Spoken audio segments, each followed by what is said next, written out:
Hello दोस्तों, राधे राधे। मैं कुमार सौरभ आप सभी का स्वागत करता हूं अपने आदिश्री क्लासेस में। दोस्तों, आज हम लोग बहुत इम्पोर्टेंट टॉपिक को लेके आए हैं। हम आज 5 कंसेप्ट को आपके सामने रखेंगे और उससे रिलेटेड क्वेश्चन प्लस उसके थ्योरेटिकल पार्ट को डिटेल करेंगे। ये सारे क्वेश्चन आईआईटी मेंस में पूछे गए हैं और इनके रिजल्ट अपकमिंग नीट के पेपर में और जेई के मेन के पेपर में याद रखना बहुत जरूरी है। इसलिए आप सारे कंसेप्ट को प्रॉपर ढंग से सुने और इसका प्रॉपर नोट्स बनाएं। चलिए हम अपना तैयारी को बूस्ट करते हैं। दोस्तों, टॉपिक है अपना equivalent temperature coefficient of resistance, जिसको हम लोग डिनोट करेंगे अल्फा इक्विवेलेंट से, in series and parallel circuit. जैसे हम लोग रेजिस्टेंस को सीरीज और पैरेलल सर्किट में जोड़ के उसके इक्विवेलेंट रेजिस्टेंस को निकालना सीखे हैं। अगर हमें जो दो रजिस्टर ऐड किया गया है, जोड़ा गया है सीरीज में या पैरेलल में, और उन रेजिस्टेंस के कॉरस्पॉन्डिंग हमें equivalent temperature coefficient of resistance पूछा जाए, तब हम उसका रिजल्ट क्या बताएंगे।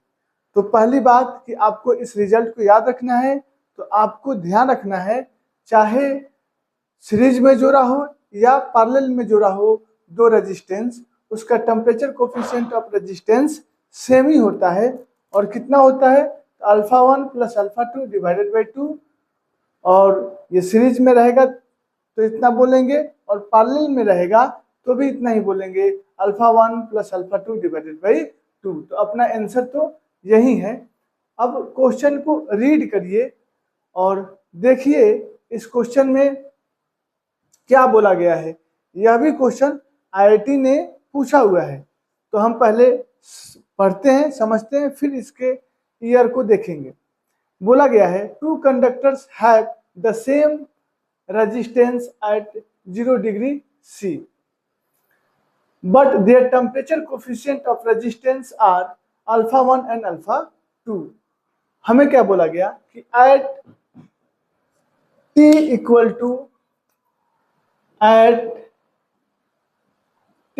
टू 0 डिग्री C, इस पे हमारे पास दो रेजिस्टेंस है, एक और ये दूसरा रेजिस्टेंस है, दो। इसका मैं रेजिस्टेंस का वैल्यू R1 ले लेता हूं और दूसरा क्या R2। लेकिन इसका टेम्परेचर कोफिशिएंट दिया है अल्फा 1 और इसका अल्फा 2, और हमें बोला गया कि R1 भी और R2 दोनों आपस में इक्वल है, तो हम R1 को भी R मान लेते हैं, R2 को भी R मान लेते हैं, या हम डायरेक्ट R ही लेके रिजल्ट का काम कर सकते थे।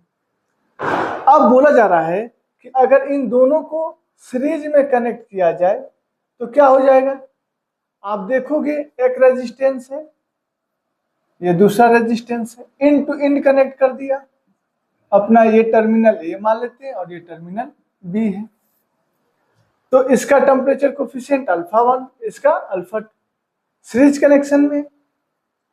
और अगर इन दोनों रेजिस्टेंस को लेके पैरेलल कनेक्ट कर दिया जाए,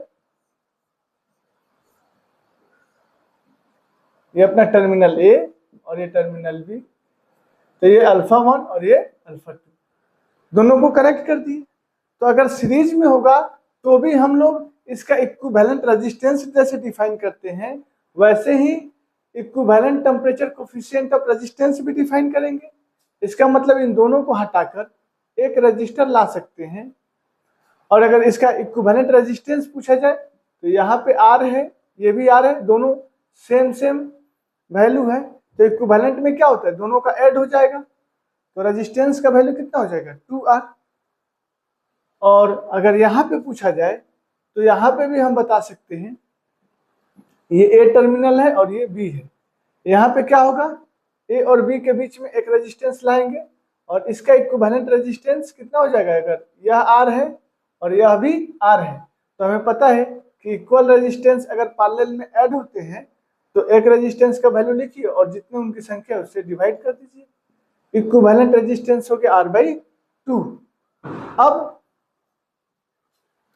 यहाँ पे इतना हमें रिजल्ट पहले से कंफर्म है ये कब का बात बोला गया है? 0 डिग्री सी पे। अब हमें अल्फा इक्विवेलेंट देखना है।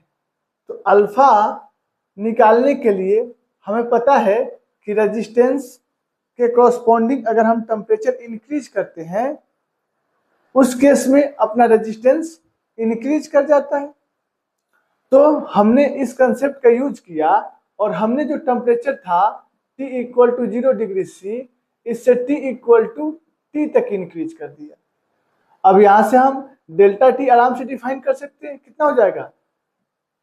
फाइनल टेम्परेचर T और इनिशियल टेम्परेचर 0 डिग्री सी। नहीं होगा ना? Delta T। तो अगर टेम्परेचर आपने बढ़ा दिया तो रेजिस्टेंस भी बदल जाएगा। अब T equal to T temperature पे जो यहाँ पे रेजिस्टेंस का वैल्यू R था, ये अब कुछ R1 हो जाएगा, और यहाँ पे रेजिस्टेंस R था, इसका भी वैल्यू कुछ R2 हो जाएगा। R1 और R2 अलग अलग मान लेते हैं। सिमिलरली जो रेजिस्टेंस यहाँ पे हमारा R था, अब टेम्परेचर बढ़ाने के बाद ये बदल जाएगा, ये भी हो जाएगा अपना R1 और ये भी हो जाएगा अपना R2। सीरीज में हो या पैरेलल में, हम दोनों को एक साथ लेके चल रहे हैं ताकि आपको कंपैरिजन करने में और इसके रिजल्ट को मेमोराइज करने में या अंडरस्टूड करने में कोई प्रॉब्लम नहीं हो। कहाँ पे थोड़ा सा डिफरेंस आता है उसे आप इजीली फाइंड आउट कर पाओगे। अब देखिए, अगर कोई मुझे बोलेगा R1 लिखिए तो मैं इजीली लिख सकता हूँ। क्या होता है? R equal to R0। R0 क्या होता है? जो T इक्वल टू 0 टेम्परेचर पर रेजिस्टेंस होता है, और वो कितना है? R है। तो हम लिखेंगे R इंटू 1 प्लस अल्फा। तो यहाँ पे क्या है? अल्फा 1। अल्फा 1 या अल्फा 2 हमने जब रिजल्ट आपको बताया था उस समय भी आपको क्लियर किया था कि 0 डिग्री सी पे ही डिफाइन होता है। तो हमने अल्फा 1 जो 0 डिग्री सी पे डिफाइन है इसे लिखा, और यहाँ पे लिख देते हैं डेल्टा T जो टेम्परेचर अपना राइज हुआ है। वैसे ही R2 लिखना होगा तो कैसे लिखेंगे? R0 मतलब जो initial T equal to 0 temperature पर रेजिस्टेंस है into 1 plus alpha delta T। ये R1 का जो वैल्यू हमें मिला वही यहाँ भी होगा, जो R2 का वैल्यू मिला वही यहाँ भी होगा। तो मैं यहाँ पे आपको लिख नहीं रहा हूँ कि ऑलरेडी यहाँ पे क्लियर कर दिया। ठीक है। अब अगर हमसे पूछा जाए कि T equal to T temperature पे अगर ये दोनों रेजिस्टेंस सीरीज में जुड़े हैं तो इस रेजिस्टेंस का इक्विवेलेंट रेजिस्टेंस कितना होगा? तो आप बोलोगे R इक्विवेलेंट कितना होगा? तो आप बोलोगे R इक्विवेलेंट कितना होगा? R1 प्लस R2 होगा ना। वैसे ही अगर इन दोनों को T equal to T temperature पे पूछा जाए, अब बताइए अगर इन दोनों को A और B टर्मिनल के कॉरस्पॉन्डिंग हमने पैरेलल कनेक्ट किया हुआ है, तब कितना होगा अपना R इक्विवेलेंट? तो हम 1 upon R equivalent equal to 1 upon R1 plus 1 upon R2 है ना। लेकिन अपना काम क्या है? इक्विवेलेंट टेम्परेचर कोफिशिएंट निकालना। तो इन दोनों का क्या इक्विवेलेंट टेम्परेचर कोफिशिएंट होगा हमें नहीं पता। हम मान लेते हैं कि इन दोनों का टेम्परेचर कोफिशिएंट अल्फा इक्विवेलेंट है ना। वैसे ही अगर हमें पैरेलल में काम करना होगा तो इनका इक्विवेलेंट टेम्परेचर कोफिशिएंट कितना होगा? तो हम यहाँ भी मान लेते हैं अल्फा इक्विवेलेंट। अब हम यहाँ से आपको सेपरेट कैलकुलेट करके दिखाते हैं और इस रिजल्ट को सेपरेट कैलकुलेट करके दिखाएंगे। अब हम लोग केवल इस रिजल्ट की बात करते हैं। ठीक है, एक एक करके फाइंड आउट कर लेंगे।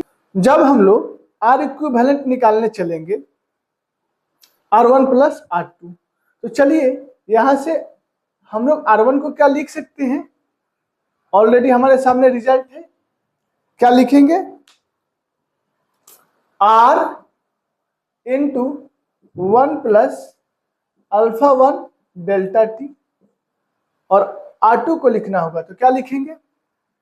R into 1 plus alpha delta T. Clear है? एकदम प्यार से समझा रहे हैं, प्यार से समझिए, कहीं भी प्रॉब्लम नहीं आना चाहिए।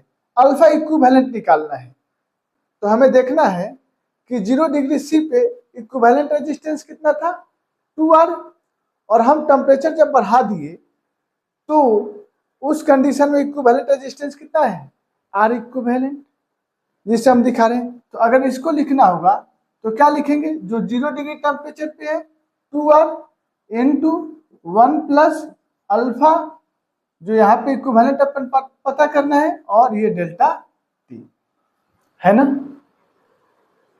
एकदम आपको समझ में आना चाहिए कि यह 2R क्या है, T equal to 0 degree C पे इक्विवेलेंट रेजिस्टेंस का वैल्यू है। तो जब हम T इक्वल टू टी पे लिखेंगे तो क्या लिखते हैं, R T equal to R T not into 1 plus alpha delta T. यह रिजल्ट कराया गया है। तो आर टी नॉट मतलब T equal to 0 degree C पे जो रेजिस्टेंस है उसका वैल्यू, तो कितना है 2R इंटू 1 प्लस जो हमारा टेम्परेचर बढ़ने के बाद अल्फा इक्विवेलेंट फाइंड आउट करना है, उसे लिखा alpha equivalent into change in temperature delta T. अब आराम से इसको सॉल्व कर लेते हैं। हमारे पास हम इस स्पेस का यूटिलाइजेशन करते हैं, कितना हो जाएगा जी, हमारे पास देखिए इधर भी R है, इधर भी R है, और कॉमन ले लिया और यहाँ R से कैंसिल कर दिया, क्या बच गया 2 into 1 plus alpha equivalent delta T is equal to, उधर देखिए 1 प्लस 1 कितना हो जाएगा 2 प्लस अल्फा 1 डेल्टा टी, यहाँ पे क्या लिखेंगे अल्फा 2, सेकंड के लिए लिख रहे थे तो अल्फा 2 डेल्टा टी। तो यहाँ से हम ले लेते हैं डेल्टा टी कॉमन, तो alpha 1 plus alpha 2 into delta T. अब यहाँ पे 2 से मल्टीप्लाई कर दीजिए, 2 इंटू 1, सॉरी मल्टीप्लाई करने के बाद क्या दिखेगा हमें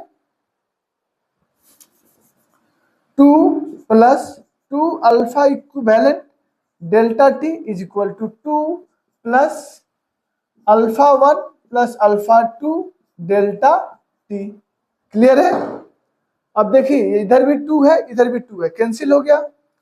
अब यहाँ क्या लिख सकते हैं 2 alpha equivalent delta T is equal to alpha 1 plus alpha 2 into delta T. अब देखिए डेल्टा टी इधर से, डेल्टा टी इधर से कैंसिल कर दीजिए, तो यहां से आप इजीली बता सकते हैं alpha equivalent is equal to क्या हो जाएगा alpha 1 plus alpha 2 divided by 2। ये क्या है सीरीज कॉम्बिनेशन। अगर दो रेजिस्टेंस का करते हैं तो equivalent temperature coefficient of resistance का value alpha 1 plus alpha 2 divided by 2 आपको मिलेगा। यह रिजल्ट एकदम क्लियर होना चाहिए, कहीं से भी आपको कंफ्यूजन नहीं होना चाहिए। आप आराम से इसे देख लीजिए 1 प्लस अल्फा 2 डेल्टा टी, यहाँ पे ये हो जाएगा क्लोज ब्रैकेट, है ना। अब इस R को इस R से कैंसिल कर दिया, इधर simple 2/1 plus alpha equivalent delta T is equal to LCM हो जाएगा कितना 1 plus alpha 1 delta T into 1 plus alpha 2 delta T. अब जब यहाँ पे जो हमारा एलसीएम आया इससे डिवाइड करेंगे तो ये टर्म गायब हो जाएगा और यह टर्म बचेगा, तो इसको लिखते हैं 1 से मल्टीप्लाई करेंगे तो एज इट इज रह जाएगा, तो 1 plus alpha 2 delta T plus फिर इस एलसीएम में इससे डिवाइड करेंगे तो ये टर्म गायब, 1 से मल्टीप्लाई करेंगे रिमेनिंग जो 1 प्लस अल्फा 1 डेल्टा टी अपना बचेगा, तो यही मिलेगा 1 प्लस अल्फा 1 डेल्टा टी। यहां से हम लोग इसका क्रॉस मल्टीप्लाई कर लेते हैं, तो ये 2 इंटू पहले यहाँ पे मल्टीप्लाई करिए 1 इंटू 1 1 प्लस 1 से इसको करिएगा तो अल्फा 2 डेल्टा टी, फिर इस टर्म से इसको करिए 1 से करेंगे तो एज इट इज रह जाएगा अल्फा 1 डेल्टा टी। जब आगे इससे करेंगे तो अल्फा 1 अल्फा 2 डेल्टा टी का whole square, alpha 1 alpha 2 delta T का होल स्क्वायर हो जाएगा। अब इसको इधर करते हैं तो 1 + 1 कितना है 2 प्लस यहाँ पे देखिए डेल्टा टी यहाँ भी कॉमन है, डेल्टा टी इसमें भी कॉमन है, तो हम लिख सकते हैं alpha 1 + alpha 2 into delta T common आ गया अपना। ओके, और इसमें मल्टीप्लाई कर देना है 1 + अल्फा इक्विवेलेंट डेल्टा टी से। एक बात आप पहले से जानते हैं, अभी केवल मैं आपको रिकॉल करा रहा हूं, अल्फा का वैल्यू किसके रेंज में होता है 10⁻⁻4 या 10⁻⁻5-6 के रेंज में होता है। ऑन एन एवरेज हम 10⁻⁻4 के रेंज लेके चलते हैं कि टेम्परेचर कोफिशिएंट ऑफ रेजिस्टेंस का वैल्यू फॉर अ कंडक्टर 10⁻⁻4 के रेंज में होता है। अगर ऐसा होता है तो आप बताइए यहाँ पे अल्फा 1 अल्फा 2 का मल्टीप्लाई किए हैं, मतलब 10⁻⁻4 इंटू 10⁻⁻4, एक अप्रोक्स डाटा की बात कर रहे हैं। 10⁻⁻8 और उससे भी ज्यादा, यह वैल्यू बहुत कम है, इस केस में हम इसे निगलेक्ट कर देंगे।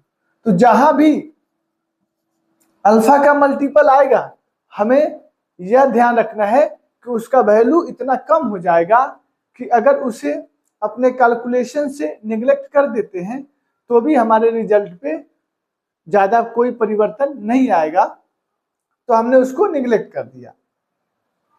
आगे देखिए हमारे पास इधर स्पेस है, हम इसका यूटिलाइज कर लेते हैं। अब इधर 2 से मल्टीप्लाई कर लीजिए आप, तो 2 प्लस यहाँ पे करेंगे 2 और अल्फा 2 + अल्फा 1 डेल्टा टी, हमारा क्या है कॉमन है, हमने कॉमन ले लिया यहां से डेल्टा टी को। आगे चलिए इज इक्वल टू यहाँ पे क्या 1 से इस टर्म को मल्टीप्लाई करेंगे एज इट इज रहेगा, तो 2 + alpha 1 + alpha 2 into delta T as it is लिखा। अब अल्फा इक्विवेलेंट डेल्टा टी से इधर मल्टीप्लाई करिए, जब 2 से करिएगा तो 2 into alpha equivalent delta T plus अगले बार करिएगा तो देखिए क्या होगा alpha 1 + alpha 2 into alpha equivalent delta T. फिर वही बात, दो टर्म आगे अल्फा के टेम्परेचर कोफिशिएंट ऑफ रेजिस्टेंस, इसका वैल्यू बहुत कम होगा, हम आराम से इसे निगलेक्ट कर सकते हैं, हमने इसे निगलेक्ट कर दिया। रिमेनिंग क्या बचा, अब उस पर चर्चा करते हैं। तो देखिए यहाँ 2 है और यहाँ भी 2 है, इससे कैंसिल कर दिए।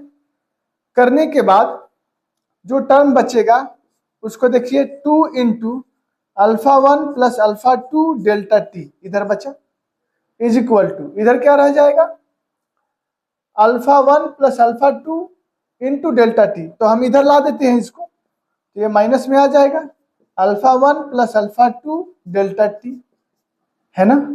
इस साइड क्या बच जाएगा जी, यहां बगल में लिखते हैं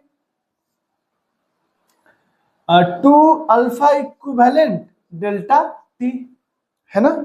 अब देखिए ये दो टर्म है अल्फा 1 + अल्फा 2 डेल्टा टी का, और ये यहाँ पे एक, इसको माइनस करेंगे तो क्या बचेगा alpha 1 + alpha 2 into delta T is equal to 2 times of alpha equivalent delta T. इस डेल्टा टी को इस डेल्टा टी से कैंसिल कर दीजिए। अगर इस कैंसिल कर देने के बाद क्या बचेगा,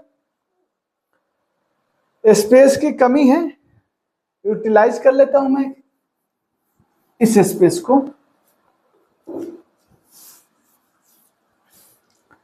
तो हम लोग यहां से इसको क्या लिख सकते हैं,